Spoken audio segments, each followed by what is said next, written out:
Sirisitini raita rugui tui Tukurwi bisingti Rwjakkha hukum Rwjakkha Jibri Mwtai haikeba Khachi ter baskani salsni romoi oter khlaijaknai tei terni Taklaini kok bothma haikeba Theam kha kefe kri Tripura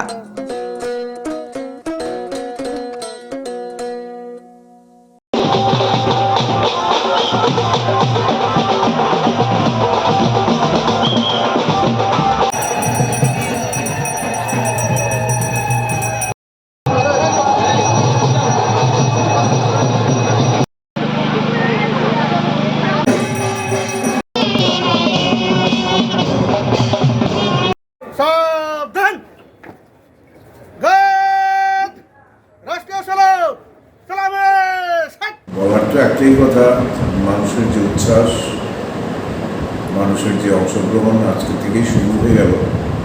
ত্রিপুরার প্রাচীনতম এবং সবচেয়ে ঐতিহ্যবাহী এবং সবচেয়ে দীর্ঘ সময়ের মেলা, 7 দিনের পুজো মেলা এবং প্রদর্শনী আজকে বিকেল 5টায় স্নান যাত্রার মধ্য দিয়ে শুরু হয়েছে।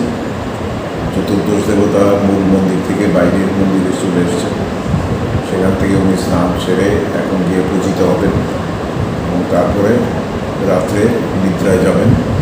কাল থেকে নিত্য পূজা শুরু হবে এবং এই পুজোটা হয় অ্যাকচুয়ালি শাক্ত মতে, বৈষ্ণব মতে, সব 3টি মতের মিলনে এই পূজা অনুষ্ঠিত হয় এবং একটা সময় এটা শুধু রাজাদের পারিবারিক পুজো ছিল।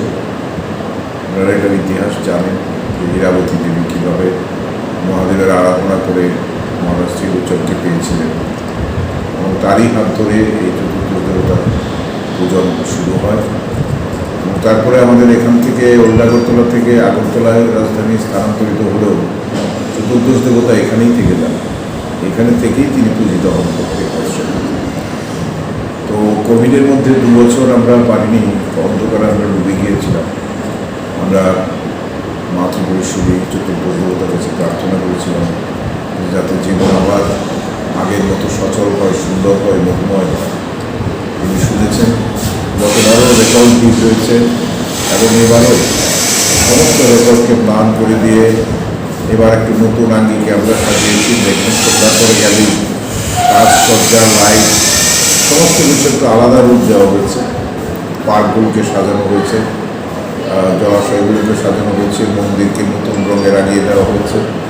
এছাড়া আমাদের স্মার্ট সিটির থেকে লাইট ঢুকেছে, তেরঙ্গা লাইট ঢুকেছে, ব্রিজের লাইট আজকে থেকে জ্বলবে, এগুলোর রং করাও হয়ে গেছে সব। এবং ভিতরে গার্ডেন থেকে শুরু করে সব কিছুই। আর 2টো সাংস্কৃতিক মঞ্চ আছে, সেগুলোতে বাংলাদেশ থেকে আর্টিস্ট আসছে, নর্থ ইস্ট থেকে আসবে, সারা ত্রিপুরা রাজ্য থেকে আসবে এবং এরা গুণের ভিত্তিতে নির্বাচিত হয়। এখানে কোনো ডান বাম বলে আলাদা কিছু নেই। একটা সময় ছিল যখন বামপন্থী পরিচয় না দিলে কোনো শিল্পী মর্যাদাই পায়নি। তাদের অনেকের চোখের জল আমরা দেখেছি এই মঞ্চে এসে। যাই হোক, এখানে আমাদের নিরাপত্তা ব্যবস্থা খুব আঁটোসাঁটো করা হয়েছে। প্রায় 1100 TSR জওয়ান থাকবেন, 150-র মতো স্কাউটস অ্যান্ড গাইডস, তারা একদম 3 বেলাই তারা ডিউটি দেবে, খুব ভালো ডিউটি দেয়। এছাড়া মেলা কমিটির স্বেচ্ছাসেবকরা থাকবে। আর নাকা পয়েন্ট হয়েছে, তারপরে ওয়াচ টাওয়ার হয়েছে, 28টা CCTV ক্যামেরা বসেছে আমাদের মেলা কমিটির অফিস আর ভিতরের সরকারি স্টলের প্রদর্শনী। এছাড়া ওইদিকে পেছনের দিকে আছে হাবিলি মঞ্চের দিকে যেতে, সেখানে সেলফি পয়েন্টও আমরা 2টো বানিয়েছি, 2-3টে বানিয়েছি। এছাড়া আমরা ফুড কোর্ট হবে, ট্র্যাডিশনাল ফুড সেখানে দেওয়া হবে, সেগুলো মানুষ সঙ্গে নিতে পারবে। এছাড়া food safety van and officers ওরাও এখানে কাজ করবে। আর ambulance, fire brigade, medical team সব তৈরি হয়ে গেছে, রেডি হয়ে গেছে। আমরা 4-5টা স্কুলকে আমরা নিয়েছি, সেখানে ওদেরকে থাকার খাওয়ার ব্যবস্থা করা হয়েছে। সাধু সন্তদের আগে সবচেয়ে অবহেলা করা হতো, খোলা আকাশের নিচে বৃষ্টিতে ভিজে ওরা থাকতেন, প্রভুক্ত অবস্থায় দিন করা হতো। কিন্তু আমরাই এসে প্রথম তাদেরকে খাওয়ার ব্যবস্থা করেছি, থাকার ব্যবস্থা করেছি, ব্যবস্থা এছাড়া আমাদের আরও 2টো প্রোগ্রাম এক্সট্রা হবে। একটা উদ্বোধনী প্রোগ্রাম হবে কালকে, 2 তারিখ এটা সমাপ্তি অনুষ্ঠান, 30 তারিখ হবে। সেখানে আমাদের অর্থনৈতিকভাবে দুর্বল মেধাবী ছাত্রছাত্রীদের আমরা সেখানে সম্বর্ধনা দেব, সাহায্য করব। দিব্যাঙ্গ ছেলেমেয়ে তাদেরকেও আমরা এখানে এনে সম্বর্ধনা করি। এটা আমি এসেই প্রথম শুরু করেছি।